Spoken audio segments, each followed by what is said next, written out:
கிறிஸ்துவுக்குள் உங்கள் அனைவருக்கும் ஆண்டவராகிய இயேசு கிறிஸ்துவின் திருப்பெயரிலே அன்பின் வாழ்த்துக்களை பகிர்ந்து கொள்கிறேன்.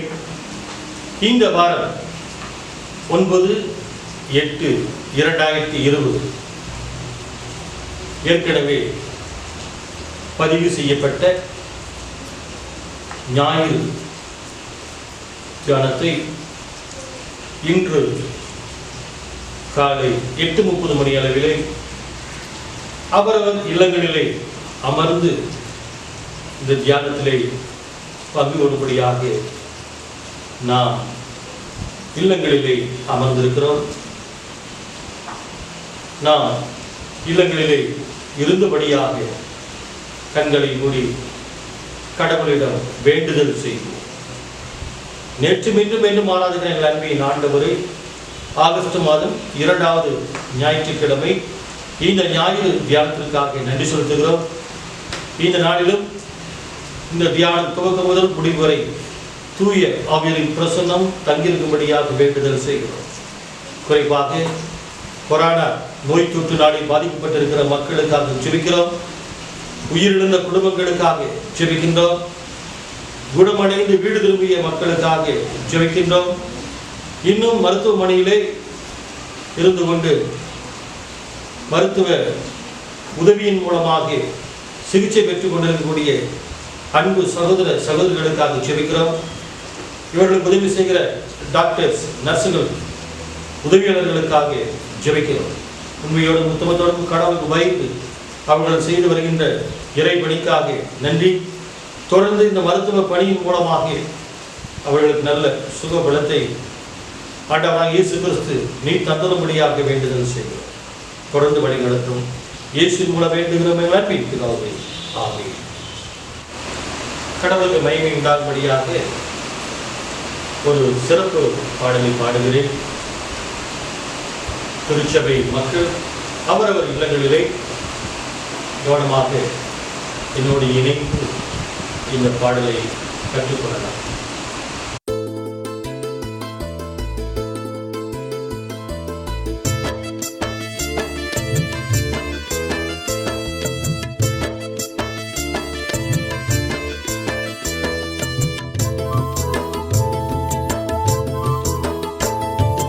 இல்லறமாம் சோலையிலே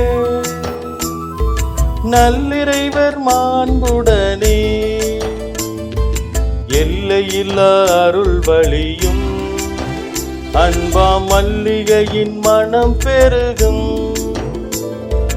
இல்லறமாம் சோலையிலே நல்லிறைவர் மாண்புடனே எல்லையில்லா அருள் வழியும் அன்பாம் மல்லிகையின் மனம் பெருகும்.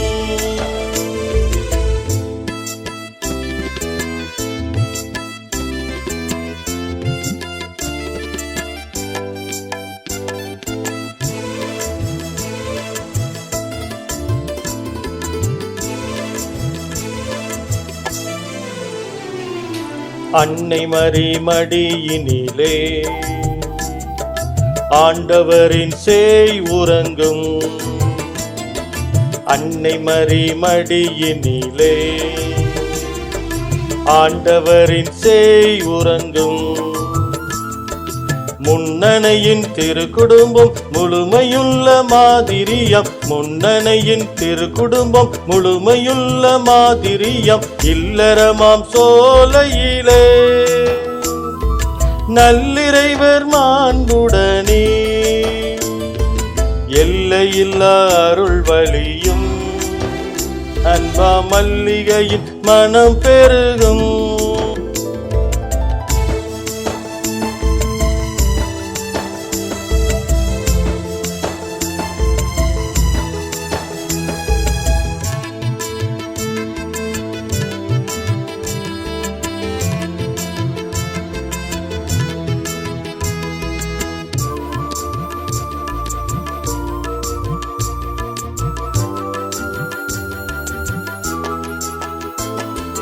தம்பதிகள் தோழமையில்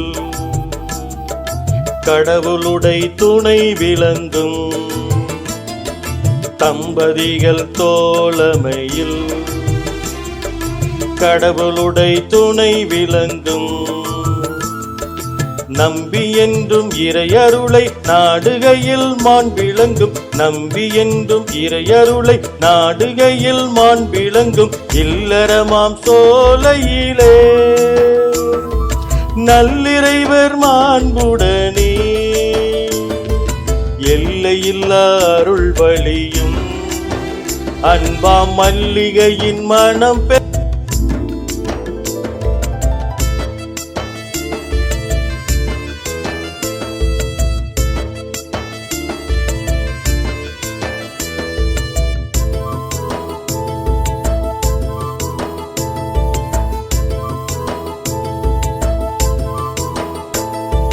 பாலகனின் மழலையிலே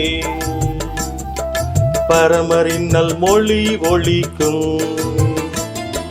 பாலகனின் மழலையிலே பரமரின்னல் மொழி ஒலிக்கும். மூலவரே வரலாற்றில் மூழ்குவதை எடுத்துரைக்கும். மூலவரே வரலாற்றில் மூழ்குவதை எடுத்துரைக்கும். இல்லறமாம் சோலையிலே நல்லிறைவர் மாண்புடனே எல்லையில்லா அருள் வழியும் அன்பாம் மல்லிகையின் மனம் பெருகும். கிறிஸ்துவுக்குள் அன்பானவர்களே, இந்த நாளிலே தென்னிந்திய திருச்சபை சிந்தனைக்காக கொடுக்கப்பட்ட தலைப்பு திருமணம் உடன்படிக்கையின் கொண்டாட்டம். Marriage celebration of covenant. Marriage celebration of covenant. திருமணம் உடன்படிக்கையின் கொண்டாட்டம். அதற்காக தெரிவு செய்யப்பட்ட திருமறை பாடங்கள் பழைய ஏற்பாட்டிலே ஆதியாகமம் 2ஆம் அதிகாரம் வசனங்கள் 18 முதல் 25 வரை. நிருப பாடமாக எபிரேயர் 13ஆம் அதிகாரம் 1 முதல் 6 வசனங்கள். நற்செய்தி பாடமாக மத்தேயு 19ஆம் அதிகாரம் 3 முதல் 6 வசனங்கள் என்கின்ற இறை வார்த்தை பகுதிகளை நீங்கள் எடுத்து வைத்துக் கொள்ளலாம். திருமணம் உடன்படிக்கையின் கொண்டாட்டம். கடவுள் மனுக்குல மக்களின் நன்மைக்காகவே திருமணத்தை ஏற்படுத்தினார். கடவுளால் ஏற்படுத்தப்பட்ட இணைப்பே திருமணம் ஆகும். இரு உள்ளங்களின் இணைப்பு திருமணம். உலகத்தை படைத்த கடவுளுடைய சிந்தையின் வெளிப்பாடு இந்த திருமணமாக இருக்கிறது. ஏனென்றால் தாம் படைத்த எல்லாவற்றையும் நல்லது நல்லது என்று கண்டார். ஆனால் மனிதன் மாத்திரம் தனிமையாய் இருப்பது நல்லது அல்ல என்று கண்டார். மனிதனுக்கு தகுந்த துணையை உண்டாக்குவேன் என்று கடவுள் ஏற்ற துணையாக பெண்ணை படைத்தார். துணை என்னும் வார்த்தை எபிரேய வார்த்தையிலிருந்து வரக்கூடிய ஒன்றாகும். கிறிஸ்துவ திருமணமானது கடவுளால் தெரிந்தெடுக்கப்பட்ட ஒரு ஆணும் ஒரு பெண்ணும் உடன்படிக்கையின் மூலம் அன்பின் உறவுகள் நுழைவதே திருமணமாக இருக்கிறது. எபேசியர் 5ஆம் அதிகாரம் 25ஆம் வசனத்திலே இதை பற்றியான குறிப்பு சுட்டிக்காட்டப்படுகிறது. துணையை தேர்வு செய்யும் போது அன்பு அவசியம். அது தூய்மையானதாகவும் இருக்க வேண்டும், கடவுளிடமிருந்து வந்ததாகவும் இருக்க வேண்டும். அதுவே தூய திருமணம். தத்துவ ஞானி சாக்ரட்டிஸ் ஒரு முறை தன்னுடைய மாணவர்களை பார்த்து, எப்படியாவது திருமணம் செய்து கொள்ளுங்கள், நல்ல மனைவி உனக்கு கிடைத்தால் அது உங்களுக்கு நல்லது, நீ ஆசீர்வதிக்கப்பட்டவனாய் இருப்பாய். உனக்கு மோசமான மனைவி கிடைத்தாலும் வருத்தப்படாதே, கவலைப்படாதே, நீ ஒரு தத்துவ ஞானியாக மாறிவிடுவாய் என்று கூறினார். ஏனென்றால் மனுக்குலத்திலே 90% திருமணமானவர்கள். அதிலே 50% வேண்டாம் வெறுப்பாக வாழ்க்கையை நடத்தி கொண்டு இருக்கிறார்கள் என்று புள்ளி விவர கணக்கு குறிப்பிடுகிறது. இப்படிப்பட்ட நிலை மாற வேண்டும். இன்றைய திருமறை பாடங்களின் அடிப்படையில் திருமணம் உடன்படிக்கையின் கொண்டாட்டமாக எவ்வாறு அமைகிறது என்பதை குறித்து தியானிக்கும்படியாக நாம் அழைக்கப்படுகிறோம். முதலாவது, திருமணம் கடவுளால் ஏற்படுத்தப்பட்ட உடன்படிக்கை. ஆதியாகமம் 2ஆம் அதிகாரம் 18 தெளிவாக சுட்டிக்காட்டப்படுகிறது. பொது மொழிபெயர்ப்பிலே வாசிக்கிறேன். பின்பு ஆண்டவராகிய கடவுள் மனிதன் தனிமையாய் இருப்பது நல்லதென்று அவனுக்கு தகுந்த துணையை உருவாக்குவேன் என்றார். தெளிவாக திருமறை வார்த்தை சுட்டிக்காட்டுகிறது. ஒரு வீட்டை எப்படி கட்டிடத்தினுடைய என்ஜினியர் வடிவமைக்கிறார், அதுபோல திருமண வாழ்வை கடவுள் வடிவமைக்கிறார். கடவுளாலே வடிவமைக்கப்பட்ட திருமணம் கடவுள் மாட்சிமையையும் பூமியை பற்றி கடவுளுடைய அன்பின் நோக்கத்தையும் வெளிப்படுத்துவதாகவும் ஏற்படுத்தப்பட்டு இருக்கிறது. இதற்கு ஆதாரம் தான் அவர்கள் கடவுள் சமூகத்திலே கொடுக்கும் வாக்குறுதிகள். திருமண வழிபாட்டிலே நாம் பங்கு கொண்டிருக்கிறோம். திருமண வழிபாட்டின் மூலமாக கிறிஸ்தவ திருமண வழிபாட்டிலே அமைந்திருக்கக்கூடிய அந்த வாக்குறுதிகளை நாமும் சொல்லி இருக்கிறோம். அதனை நினைத்து பார்க்கின்ற போது அதனுடைய அர்த்தங்கள் உண்மையுள்ள வார்த்தைகளாக வாக்குறுதிகளாக இருக்கிறதை நாம் பார்க்கின்றோம். கிறிஸ்தவ திருமண வாழ்க்கையானது உறவின் அடிப்படையிலே எழுப்பப்பட்ட ஒன்று. நமது உணர்ச்சிகளால் அந்த உறவுகள் பாதிக்கக்கூடாது. அது மாத்திரமல்ல, அதிலே பக்தி, அன்பு, பாதுகாப்பு, அர்ப்பணிப்பு இவைகளெல்லாம் கடவுள் தரும் ஆலோசனைகளாக இருக்கிறது. இவைகளை கொண்டு திருமண பந்த கூட்டாளிகளாக ஒருவருக்கொருவர் பணிவிடை செய்து ஆண்டவரால் வடிவமைக்கப்பட்ட திருமணத்தை கொண்டாடி மகிழ வேண்டும் என்று கடவுள் நம்மிடத்திலே எதிர்பார்க்கிறார். ஆதியாகமம் 2ஆம் அதிகாரம் 23 ஆதாமுக்கு ஏற்ற துணையை உண்டாக்குவதை நாம் படிக்கிறோம். ஆண்டவரால் வடிவமைக்கப்பட்ட துணை ஏற்ற துணையாய் இருக்கிறோம். எனவே கடவுள் பொருத்தமான துணையை கொடுத்ததை மனிதன் அடையாளம் கண்டு அறிக்கையிட வேண்டும். இருவரும் பிரிக்க முடியாதபடி இசைவாக இணைக்கப்பட வேண்டும். இதுதான் திருமண உடன்படிக்கையின் கொண்டாட்டமாக அமைகிறது. கிறிஸ்துவுக்குள் அன்பானவர்களே, முதலாவதாக திருமணம் கடவுளால் ஏற்படுத்தப்பட்ட உடன்படிக்கை. இரண்டாவதாக திருமணம் கடவுளின் ஒப்புரவாக்கும் உடன்படிக்கை. திருமணம் கடவுளின் ஒப்புரவாக்கும் உடன்படிக்கை. ஆதியாகமம் 2ஆம் அதிகாரம் 24 தெளிவாக சுட்டிக்காட்டப்படுகிறது. இதனால் கணவன் தன் தாய் தந்தையை விட்டு மனைவியுடன் ஒன்றித்திருப்பான். இருவரும் ஒரே உடலாய் இருப்பர் என்று தெளிவாக பொது மொழிபெயர்ப்பிலே சுட்டிக்காட்டப்படுகிறது.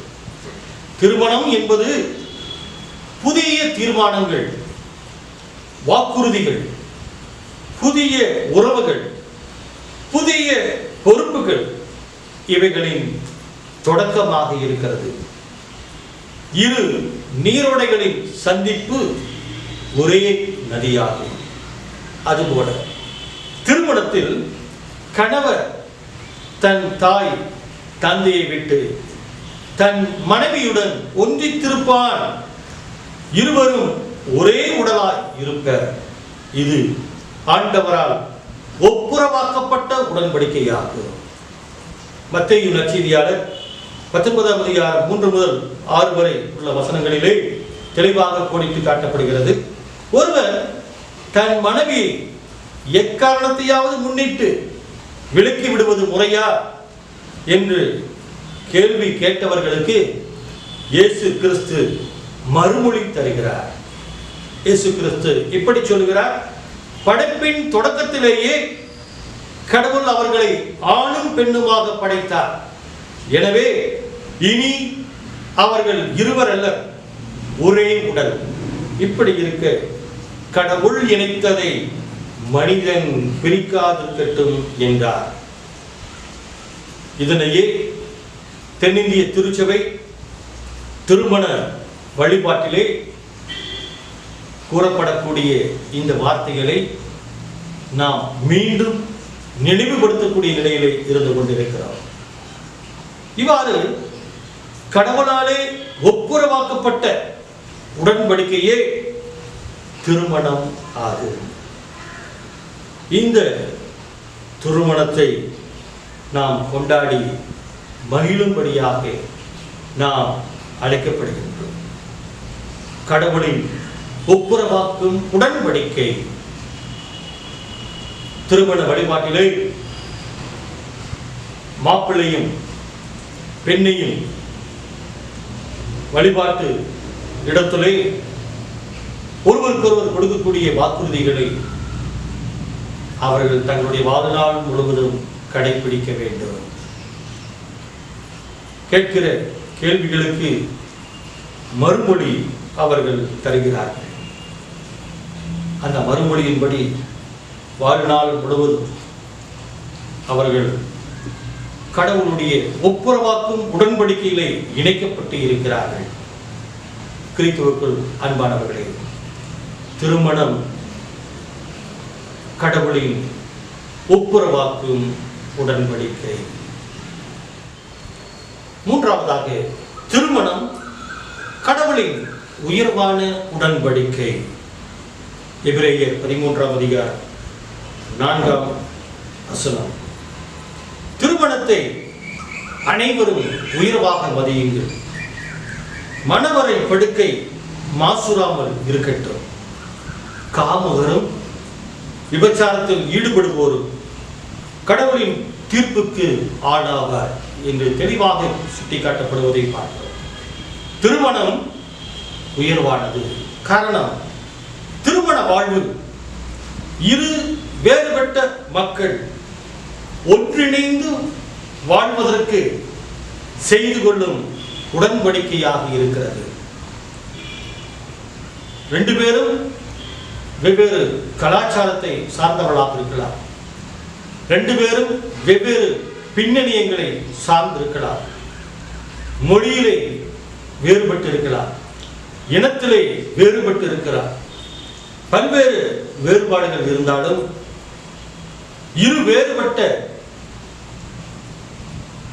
மணமக்கள் ஒன்றிணைந்து வாழ்வதற்காக செய்து கொள்ளும் உடன்படிக்கைதான் கடவுளின் உயர்வான உடன்படிக்கையாக இருக்கிறது. ஆகவே கடவுள் திருமணத்தை அருட்சாதனமாக உயர்த்தினார்.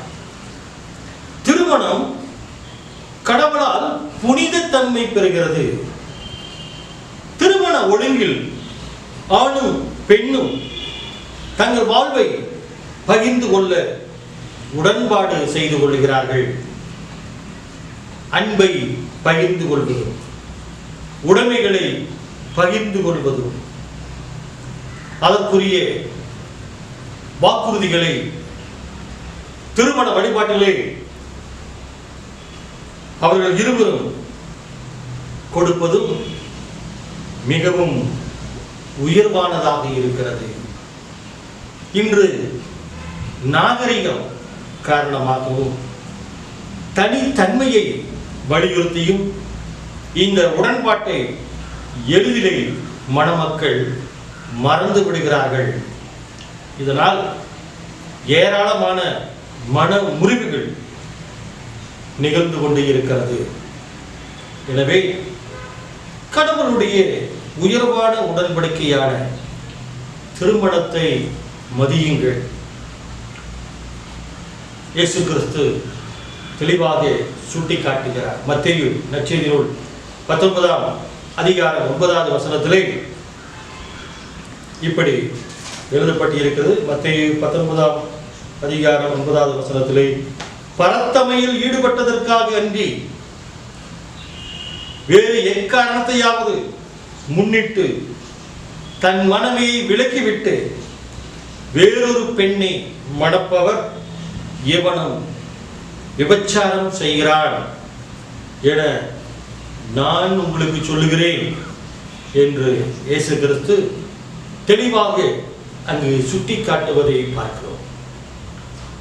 பவுல் அடிகளார் எபேசு பட்டண மக்களுக்கு எழுதுகின்ற கடிதத்திலே, எபேசியர் 2ஆம் அதிகாரம் 21-22, கிறிஸ்துவின் உறவில் கட்டடம் முழுவதும் இசைவாக பொருந்தி ஆண்டவருக்கென்று தூய கோவிலாக வளர்ச்சி பெறுகிறது. நீங்களும் அவரோடு இணைந்து தூய ஆவி வழியாக கடவுளின் உறைவிடமாக கட்டப்பட்டு வருகிறீர்கள் என்று தெளிவாக சுட்டிக்காட்டுவதை பார்க்கிறோம். கிறிஸ்துவுக்கும் சபைக்கும் உள்ள உறவு போன்றது திருமணம் என்று தெளிவாக அப்போஸ்தலனாகிய பவுல் தன்னுடைய கடிதத்திலே கோடிட்டு காட்டுகிறதை நாம் பார்க்கிறோம். எனவே திருமணத்தை தூயதாக நினைத்து அதில் ஈடுபட்டு சிறப்பாக வாழ்ந்தால் அது உயர்வான உடன்படிக்கையின் கொண்டாட்டமாக இருக்கிறோம். கிறிஸ்துவுக்குள் அன்பானவர்களே, திருமணம் கடவுளாலே ஏற்படுத்தப்பட்ட ஒன்று. முதலாவதாக திருமணம் கடவுளால் ஏற்படுத்தப்பட்ட உடன்படிக்கையாக இருக்கிறது. இரண்டாவதாக திருமணம் கடவுளின் ஒப்புரவாக்கும் உடன்படிக்கையாக இருக்கிறது. மூன்றாவதாக திருமணம் கடவுளின் உயர்வான உடன்படிக்கையாக இருக்கிறது என்கின்ற இந்த 3 சிந்தனைகளை ஒருமுகப்படுத்தி பல ஆண்டுகளாக திருமண வாழ்விலை வாழ்ந்து கொண்டிருக்கிற குடும்பத்தினர்கள், புதிதாக திருமண வாழ்விலை அடியெடுத்து வைத்திருக்கிற குடும்பங்கள், இனிமேல் திருமண வாழ்வுக்காக காத்திருக்கக்கூடிய பிள்ளைகள், இன்றைக்கு சொல்லப்பட்ட இந்த தியானம் தென்னிந்திய திருச்சபையிலே சொல்லப்பட்ட இந்த தலைப்பு திருமணம் உடன்படிக்கையின் கொண்டாட்டம், மேரேஜ் செலிப்ரேஷன் ஆஃப் கவனன்ட் என்பதை நினைத்து கடவுளுக்கு நன்றி செலுத்துவோம். திருமண வாழ்வை மகிழ்ச்சியோடு வாழ்வதற்கு கடவுள் நம்மிடையே இறை வார்த்தைகளை தந்திருக்கிறார். ஆகவேதான் திருமண வழிபாட்டிலே மாப்பிள்ளைக்கும் பெண்ணுக்கும் வாக்குறுதிகள் எல்லாம் கொடுத்த பிற்பாடு அவருடைய கரங்களிலே இந்த திருமறை கொடுக்கப்படுகிறது. கடவுளுடைய வார்த்தை உங்கள் கால்களுக்கு தீபம், உங்கள் பாதைக்கு வெளிச்சமாய் இருக்கிறது. திருமண நிச்சயதார்த்தத்தின் போது இந்த திருமறையை பகிர்ந்து கொள்ளுகிறார்கள். திருமண வழிபாட்டிலே, தென்னிந்திய திருச்சபையின் திருமண வழிபாட்டிலே வாக்குறுதிகளை கொடுக்கிறார்கள். அதன் அடையாளமாக திரு மாங்கல்யத்தை கொடுக்கப்படுகிறது. இறை வார்த்தைகள் அடங்கிய பரிசுத்த வேதாகமம் அவர்களுக்கு கொடுக்கப்பட்டு இதன்படி வாழுங்கள். உலக பிரகாரமான மனிதர்களை அல்ல, அவர்களை நம்பி அல்ல, இறை வார்த்தைகளை நம்பி, இறைவனை நம்பி உங்கள் வாழ்க்கையை நடத்துகிற போது கடவுள் அவரவர் வாழ்க்கையிலே வரக்கூடிய பாடுகளையும் அவரவர் வாழ்க்கையிலே வரக்கூடிய வேதனைகளையும் சகிப்பதற்கு பலன் தருவார். குடும்ப வாழ்வு கடவுளால் உண்டாக்கப்பட்ட ஒன்று. திருமணம் உடன்படிக்கையின் கொண்டாட்டம் என்பதை நினைத்து கடவுளுக்கு நாம் நன்றி சொல்லுவோம். தொடர்ந்து நாம் இறைவர்களை உடைத்திருக்க எல்லாம் வல்ல ஆண்டவர் உதவி செய்வாராக. கர்த்தர் உங்களை ஆசீர்வதிப்பாராக. ஆமென். சபையாருக்கு சில அறிவிப்புகள். திருமண அறிக்கை. நமது சபையை சார்ந்த திரு எஸ் செல்வகுமார் என்பவர்களின் மகன் செல்வன் எஸ் சதீஷ்குமார் என்பவரும் திருச்சி தஞ்சை திருமணிலம் தாராபுரம்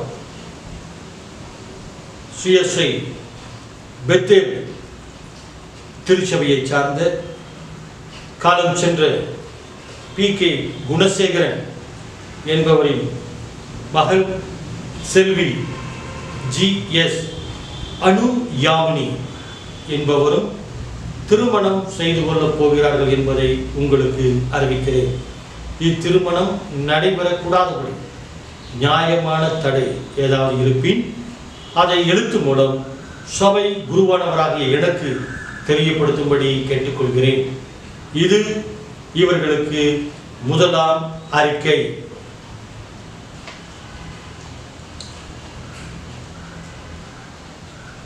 திருமண அறிக்கை.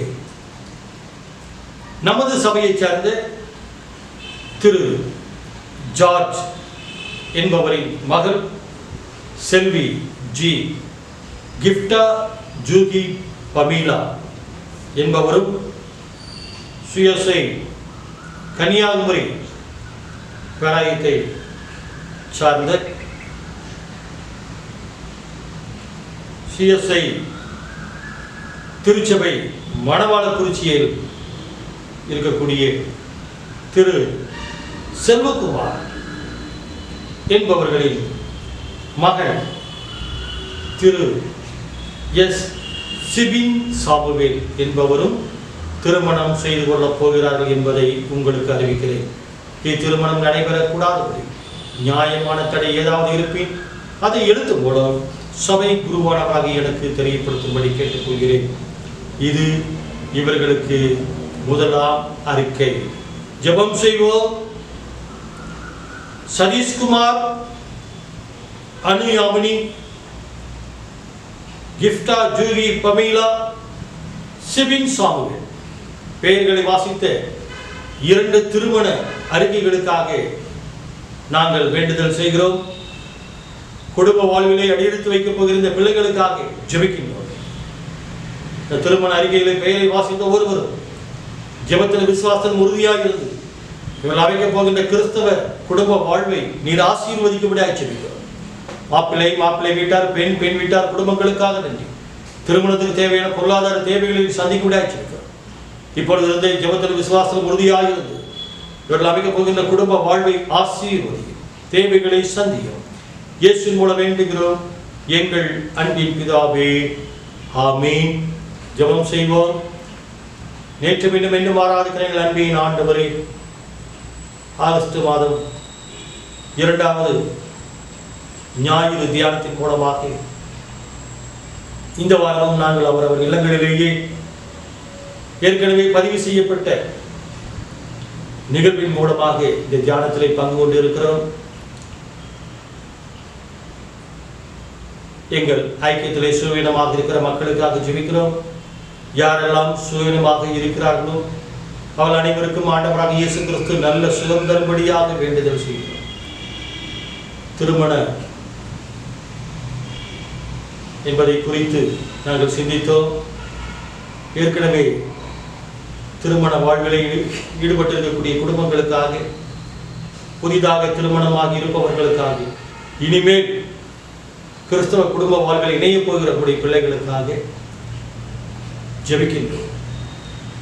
அவருடைய தேவைகள் அனைத்தையும் கர்த்தர் அறிந்திருக்கிறார். குறிப்பாக என்னுடைய குடும்பங்களிலே திருமணத்திற்காக காத்திருக்கக்கூடிய பிள்ளைகள் இருக்கிறார்கள். அவர்களுக்காக ஜெபிக்கிறோம். மகன்கள் இருக்கிறார்கள், பெண் பிள்ளைகள் இருக்கிறார்கள். அவர்களுக்காக ஜெபிக்கிறோம். கர்த்தர் ஏற்ற நேரத்திலே அவரவர் இல்லங்களிலே திருமணங்கள் நடைபெற அவர்கள் எடுக்கிற அனைத்து விதமான முயற்சிகளிலே கடவுளுடைய அருள்கரம் தங்கியிருக்கும்படியாக வேண்டுதல் செய்யும். தொடர்ந்து வழிநடத்தும். இந்தியா முழுவதும், ஏன் உலகம் முழுவதும் கொரோனா நோய் தொற்றினாலே பாதிக்கப்பட்டிருக்கிற மக்களுக்காக ஜெபிக்கின்றோம். அவளுக்கு நீர்தாமே நல்ல பாதுகாவலையும் பராமரிப்பையும் தரும்படியாக, சீக்கிரமாக அந்த நோய் தொற்றிலிருந்து விடுதலை கிடைக்கும்படியாக ஜெபிக்கிறோம். எல்லாவற்றுக்கும் மேலாக கடவுள் மனம் இறங்கி இந்த மண்ணுலகிலே மக்கள் செய்த பாவங்களை மன்னித்து ஒரு புது வாழ்வை பெற்றுக்கொள்வதற்கு நீர் எங்களுக்கு ஒரு வாய்ப்பை தரும்படியாக நாங்கள் வேண்டுதல் செய்கிறோம். பூமியிலே அநியாயங்களும் அக்கிரமங்களும் பெருகியது. கடவுள் அவர்களை தண்டிக்கிறார் என்று பழைய ஏற்பாட்டினுடைய சிந்தனையை நாங்கள் நினைத்து பார்க்கிறோம். எங்களுடைய குற்றங்கள், எங்களுடைய குறைவுகள் பெரிதானவைகளாக இருந்தார்கள். நீர் எங்களை தயவாக மன்னித்து உடைய பாவ மன்னிப்பை பெற்றுக்கொள்ள அருள்தார். எங்களிடத்தில் குற்றங்கள் உண்டு, குறைவுகள் உண்டு. நீர் எல்லாவற்றையும் மறந்திருக்கிறேன். எங்களுடைய குறைவை நிறைவாக்கும். தகுதியில்லாத எங்களை நீர் தகுதிப்படுத்தும். பலவீனமான எங்களை நீர் பலப்படுத்தும். தூய ஆவியரே, நீர் எங்களுக்கு உதவி செய்யும். இயேசுவின் மூலம் வேண்டுகிறவர்கள் அன்பில் பிதாவே, ஆமென். என் ஆத்துமாவே கர்த்தரை ஸ்தோத்திரி, என் முழு உலகமே பரிசுத்த நாமத்தை ஸ்தோத்திரி. என் ஆத்துமாவே கர்த்தரை ஸ்தோத்திரி, அவர் செய்த சகல உபகாரங்களையும் மறவாதே. ஆமென். இந்த பிதாவாகி தேவனுடைய அன்பும் குமாரனாகிய இயேசு கிறிஸ்துவின் அருளும் பரிசுத்த ஆவியின் வல்லமையும் மன்னும் இன்னும் சதாகாலம் நம் அனைவரோடும், அன்பு குடும்பத்தினர் அனைவரோடும் நிறைவாய் தங்கியிருப்பதாக. ஆமென். கர்த்தர் உங்களை ஆசீர்வதிப்பாராக. Amen. God bless you all.